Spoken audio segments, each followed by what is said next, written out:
Bonjour à tous et à toutes dans ce programme de 15 minutes de grâce et de vérité avec le pasteur Fabien Larrubarbe autour de la parole de Dieu où nous serons bénis, je suis certaine. Et avant de passer à la parole de Dieu, nous allons louer le Seigneur et invoquer le nom de Jésus.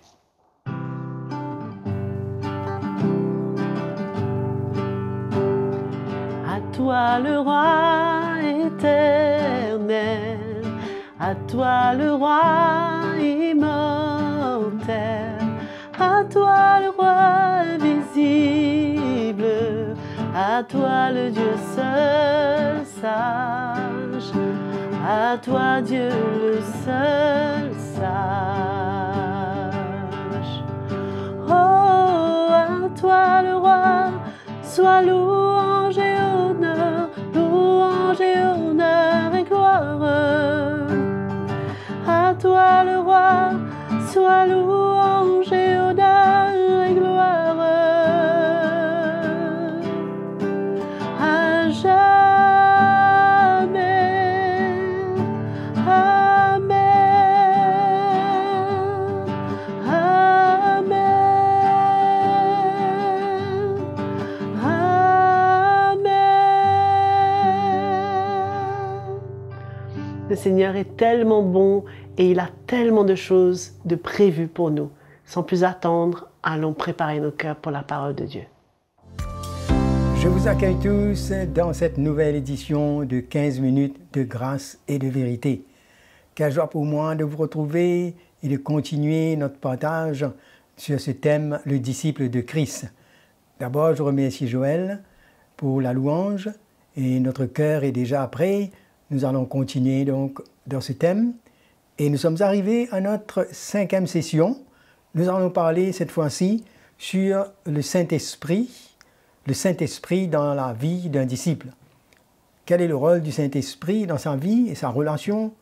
Et nous allons voir comment le disciple ne peut pas servir le Seigneur, ne peut pas marcher dans sa vie chrétienne sans le Saint-Esprit. Donc nous savons que nous recevons le Saint-Esprit lors de la nouvelle naissance. Et c'est lui qui nous a communiqué la foi pour le salut. Et il nous montre le sacrifice de Jésus, il nous montre la croix, il nous montre comment le Seigneur nous a racheté, le prix qu'il a payé pour nous. Et cette œuvre du salut, c'est cette œuvre du Père, de Jésus et du Saint-Esprit. Et donc Dieu nous donne son esprit pour que nous puissions vivre notre vie chrétienne et le servir. Allons lire maintenant un passage dans Jean, le chapitre 14, au verset 16 à 18. Comment Jésus nous promet la venue du Saint-Esprit. Et il nous dit au verset 16, « Et moi, je prierai le Père, et il vous donnera un autre consolateur, afin qu'il demeure éternellement avec vous. L'Esprit de vérité que le monde ne peut recevoir, parce qu'il ne le voit point et ne le connaît point. Mais vous le connaissez, car il demeure avec vous et il sera en vous. Je ne vous laisserai pas orphelin, je viendrai à vous. » Donc, le Saint-Esprit vient habiter en nous. L'Évangile nous rappelle que Dieu habite dans notre esprit par son esprit. Et cela, c'est quelque chose qui est une grâce extraordinaire. Ça devrait nous interpeller que Dieu habite en nous par son esprit. L'apôtre Paul rappelle aux Corinthiens, il leur dit, « Mais ne savez-vous pas que vous êtes le temple de Dieu et que l'Esprit de Dieu habite en vous ?» Donc, c'est une grâce et c'est une responsabilité.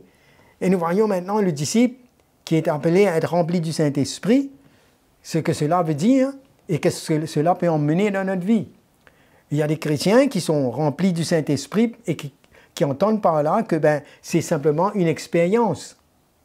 Nous voyons que le Seigneur nous promet la guérison des malades sans l'intervention des hommes, la délivrance de ceux qui sont possédés par les esprits méchants, ceux qui ne connaissent pas Dieu. Et tout cela arrive lors de l'évangélisation, lorsque nous témoignons. D'autres sont guéris par les ministères du Saint-Esprit, par le ministère des serviteurs de Dieu. Nous voyons l'Esprit de Dieu donne des dons de guérison et plusieurs dons qui accompagnent la prédication de l'Évangile et la prière. La manifestation du Saint-Esprit, la prophétie entre autres. Et tout cela, c'est pour les disciples, pour les chrétiens. Et il est tout à fait normal, selon la parole de Dieu, la promesse de Jésus, que le chrétien et le disciple soient baptisés du Saint-Esprit. Et nous devons rechercher ce baptême du Saint-Esprit afin d'être revêtus de la puissance de Dieu pour pouvoir servir le Seigneur. Donc le Saint-Esprit se manifeste dans les églises, c'est la promesse de Dieu. Et c'est sous sa dispensation, la dispensation du Saint-Esprit, que l'Église est en train d'être construite. Maintenant, l'apôtre Paul nous rappelle que nous avons besoin de rechercher l'amour et aussi bien que les dons spirituels, n'est-ce pas, dans 1 Corinthiens 14.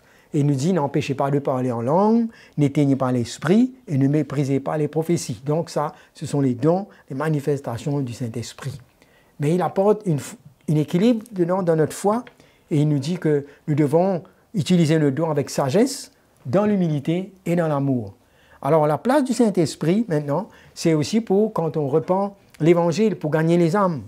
Actes des Apôtres, le chapitre 1, le verset 8 nous dit que le Seigneur dit aux disciples, « Mais vous recevrez une puissance, le Saint-Esprit, survenant sur vous, et vous serez mes témoins à Jérusalem, dans toute la Judée, dans la Samarie, et jusqu'aux extrémités de la terre. » Donc le Saint-Esprit vient pour nous fortifier, nous donner cette force qui vient de Dieu pour pouvoir témoigner et répondre à la bonne nouvelle. Nous avons ici besoin de faire la différence entre la manifestation du Saint-Esprit, les dons, et l'œuvre du Saint-Esprit dans nos vies pour nous emmener à produire les fruits de l'Esprit. C'est pourquoi que le disciple doit réaliser que manifester les dons qu'il a reçus n'est pas un signe de maturité, mais que c'est plutôt les fruits de l'Esprit qui nous emmènent dans la maturité. Donc un disciple, on a besoin de comprendre et accepter de compter sur la puissance du Saint-Esprit et non pas sur ses propres forces, ses propres paroles. L'apôtre Paul, qui a été utilisé puissamment par le Seigneur, nous déclare quelque chose que je vous invite à voir dans 1 Corinthiens, le chapitre 2, verset 4. Il dit « Et ma parole et ma prédication ne reposaient pas sur les discours persuasifs de la sagesse, mais sur une démonstration d'esprit et de puissance, afin que votre foi soit fondée, non sur la sagesse des hommes, mais sur la puissance de Dieu. » Nous avons besoin de comprendre que c'est le Saint-Esprit qui peut toucher les cœurs, changer des vies, convaincre, et nous avons besoin de beaucoup d'humilité et d'apprendre à dépendre du Saint-Esprit. Seul le Saint-Esprit peut convaincre des cœurs. Il connaît les besoins de quelqu'un, son besoin de Dieu, et donc c'est la vérité spirituelle qui paraissent insensée, qui paraissent bien floues dans les cœurs des gens, c'est lui qui va convaincre et qui va emmener les hommes à entendre ce que Dieu a à leur dire. Donc nous pouvons organiser, nous pouvons faire beaucoup de choses dans notre part. Si nous utilisons notre intelligence, nous ne pourrons pas emmener ce que Dieu veut, parce que nous devons faire de la place au Saint-Esprit pour que lui-même, sous sa direction, il nous conduise à faire l'œuvre de Dieu et à le servir. Donc, rempli du Saint-Esprit signifie être rempli de Jésus lui-même.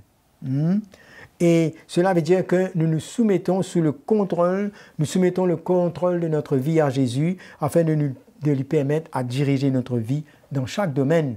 Et le rôle du Saint-Esprit, c'est de nous emmener à être un disciple et de nous emmener, les fruits qui vont sortir de notre vie va être le résultat d'un disciple qui trouve sa vie à travers son identification à la croix de Christ. Romains, le chapitre 8, au verset 9, nous dit « Pour vous, vous ne vivez pas selon la chair, mais selon l'Esprit. Et si du moins l'Esprit de Dieu habite en vous, si quelqu'un n'a pas l'Esprit de Christ, il ne lui appartient pas. » Donc, rester rempli de l'Esprit va nous emmener à vaincre la chair et va nous emmener à vivre selon la parole de Dieu. Et c'est un traitement quotidien lorsque nous nous abandonnons à Dieu. Et ça va nous emmener à un traitement concernant cette chair, le péché que l'Esprit de Dieu va révéler, et à être travaillé par Dieu pour pouvoir s'ouvrir davantage et recevoir davantage de Dieu pour être un instrument dans sa vie, dans sa main. Être rempli d'Esprit de Dieu nous emmène à être humble et non pas orgueilleux. C'est ce que nous avons reçu comme don, mais c'est plutôt un cœur de serviteur, un cœur pour pouvoir bénir les autres et être un instrument dans la main du Seigneur. Et donc Paul décrit notre relation avec Dieu comme un disciple, afin qu'il nous dit dans Éphésiens, le chapitre 3, verset 16, il prie pour qu'il nous donne, selon la richesse de sa gloire, d'être puissamment fortifiés par son esprit. dans l'homme intérieur, de sorte que Christ puisse habiter dans notre cœur par la foi et qu'on soit enraciné et fondé dans l'amour. Ensuite, comprendre la grandeur, la largeur, la longueur, la profondeur et la hauteur de l'amour de Christ. Hein. Donc, il parle d'être fortifié. Fortifié par l'Esprit intérieurement. Parce que ce qui intéresse Dieu, c'est notre cœur, c'est l'intérieur, c'est notre esprit. Et là, c'est la partie que Dieu va utiliser, va toucher. Puisqu'il dit que Christ demeure dans vos cœurs par la foi, par l'Esprit. Et c'est par l'Esprit que Dieu va nous équiper et qui va nous utiliser pour le salut des âmes, pour l'édification du corps de Christ, pour les emmener à ressembler à l'image de Christ. Le Saint-Esprit, donc, il veut nous sanctifier, il veut vraiment emmener en nous la gloire du Seigneur. C'est pourquoi que nous avons besoin, en tant que disciples, d'être sous l'influence du Saint-Esprit. Hein? On voit l'importance quand il s'agit de notre communion avec Dieu et quand il s'agit de notre relation aussi avec les autres, avec les chrétiens et dans notre marche de tous les jours. Dans notre famille, dans la relation familiale, mari et femme, hein? Le couple et les enfants, et dans notre relation dans l'Église. Comment être rempli du Saint-Esprit, c'est d'une importance capitale pour nous, afin que nous puissions vivre et laisser les fruits de l'Esprit agir en nous, son amour, sa joie, sa paix, la patience, hein, la bienveillance, la fidélité, la douceur, la maîtrise de soi, toutes ces choses, c'est très important. Quand nous parlons du pardon, parce que nous sommes dans le corps de Christ, il y a des moments où on peut se heurter, il y a des incompréhensions, mais quand on est rempli de l'Esprit, on comprend l'importance et on arrive à pardonner. On ne peut pas pardonner si on n'est pas rempli de l'Esprit parce qu'on a toujours nos raisonnements, on a toujours notre chair qui doit mourir. C'est pourquoi Paul parle dans la relation mari et femme, dans les relations parents-enfants, avant qu'il donne des consignes concernant tout ce qui doit se passer dans cette relation, il nous parle d'être rempli de l'Esprit. Donc, et on peut même attrister l'Esprit de Dieu. Éphésiens 4, le verset 20 dit « N'attristez pas le Saint-Esprit par lequel vous avez été scellés pour le jour de la rédemption. » Nous attristons le Saint-Esprit lorsque nous pratiquons le mal et qu'il n'y a pas de repentance. Hein? C'est pourquoi qu'il faudra tout le temps garder ce cœur humble, ce cœur simple, un cœur repentant, un cœur brisé. Hein? Et donc, la relation entre le Saint-Esprit et le disciple, c'est que le Saint-Esprit doit avoir la place, le but pour lequel il est venu. Nous retrouvons cela dans l'évangile de Jean. La Bible nous parle comment il est notre consolateur, ce que Jésus a dit. C'est-à-dire, lui, il est là pour venir nous encourager, nous réconforter, nous exhorter et nous emmener à aller de l'avant. Il sera en nous, la Bible nous dit, en nous. Et nous ne devons pas être insensibles à la présence du Saint-Esprit en nous, pour l'écouter, pour obéir à sa directive. Et le Saint-Esprit va toujours œuvrer en ligne avec la parole de Dieu. Il sera en nous, il parlera en nous et nous communiquera les choses de Dieu, il nous rappellera, il va nous conduire, la Bible dit. Hein? Il est donc vital que nous puissions arriver à écouter cette voix intérieure de l'Esprit. Le plus que nous sommes saturés de la parole de Dieu et que nous obéissons à sa parole, nous serons plus sensibles à la voix de son Esprit. Parce que lui, il veut nous enseigner. Jean 14, verset 26, il nous dit « Mais le consolateur, l'Esprit que le Père enverra en mon nom, vous enseignera toutes choses et vous rappellera tout ce que je vous ai dit. » Donc, le Saint-Esprit va nous enseigner en tant que disciples. Hein? Cela veut dire il va nous enseigner tout ce qui concerne la personne et l'œuvre que Jésus-Christ doit accomplir. Et quand il sera venu, il va rendre témoignage de Jésus. Nous devons arriver à comprendre que le Saint-Esprit et les Saintes Écritures, ils sont indissociables. Le Saint-Esprit va jamais nous conduire dans quoi que ce soit en dehors des Écritures. Mais il parlera toujours par la parole écrite et dans la mesure que nous lui ouvrons notre cœur et que nous soyons attentifs. Donc le Saint-Esprit va parler de Jésus, il va parler de lui-même qui inspire les Écritures. C'est pourquoi quand nous marchons avec le Seigneur, nous ne devons pas être ouverts à n'importe quelle opinion, mais nous devons toujours nous référer à sa parole, aux Saintes Écritures. Et nous aurons les épreuves, nous aurons les souffrances, nous aurons beaucoup de choses qui se passent dans notre vie, mais le Saint-Esprit va être là pour nous guider, pour nous fortifier, pour nous assister. Il va même nous aider à prier. Romains 8, le verset 26 nous dit que nous ne savons pas quoi prier, mais dans notre faiblesse, le Saint-Esprit vient et il va demander, il va intercéder pour nous par des soupirs inexprimables.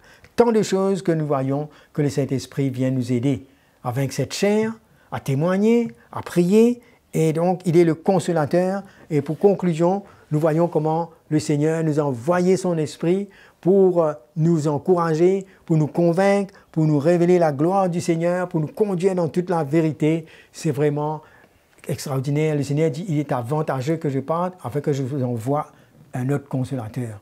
Donc voilà la relation entre le disciple et le Saint-Esprit. Et sans lui, nous n'allons pas pouvoir grandir, ni construire, ni servir. Nous avons besoin d'être remplis de son Esprit. Voilà donc en quelques mots dans cette session concernant la relation entre le disciple et le Saint-Esprit. Et je suis sûr que le Seigneur, dans sa grâce, va vous encourager à chercher à être rempli de l'Esprit afin de mieux servir le Seigneur et de marcher en tant qu'un disciple. Nous allons terminer ici. Je vous remercie d'avoir suivi. Que le Seigneur vous bénisse. Je vous retrouve pour la prochaine fois. Merci. Et voilà, c'était la fin de notre session de 15 minutes de grâce et de vérité avec le pasteur Fabien Larrubarbe. Et je suis sûre que vous avez été bénis autant que moi. Bien sûr, n'oubliez pas de vous abonner à notre chaîne YouTube CTMI. Et si vous avez des questions, des commentaires ou même des témoignages, envoyez-les sur l'adresse qui est affichée à l'écran. Le Seigneur vous aime et je vous dis à très bientôt.